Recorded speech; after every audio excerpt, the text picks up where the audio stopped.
When you read this book, it makes these people appear, I think accurately, about being just hyper productive and always on and super efficient. Dr. Covey, our co-founder in the 7 Habits of Highly Effective People, the 7th habit is sharpen the saw, right? About how productive, effective people still take time to relax, renew, refresh, repair.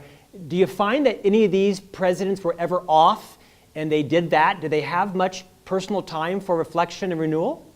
Well, that's what's amazing. We think of ourselves in this complicated world as not having time for reflection or renewal. They were pretty busy. They had civil wars. They had, World War II. They had depressions, and yet they all did. I mean, Abraham Lincoln actually went to the theater 100 times during the Civil War. He said when the lights went down and a Shakespeare play came on for a few precious hours, he could forget the war that was raging. And it gave him time to think, by moving the channels of thought into another direction.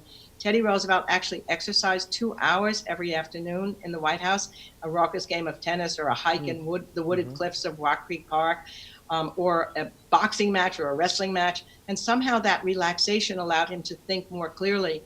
FDR had a cocktail hour every night in the White House during World War II, and the rule was you couldn't talk about the war. You could talk about gossip or books you'd read. Somehow he was able to relax. And at one point he went on a 10-day fishing trip when England was in the worst moments of the early days of the war, before we were in it with Pearl Harbor.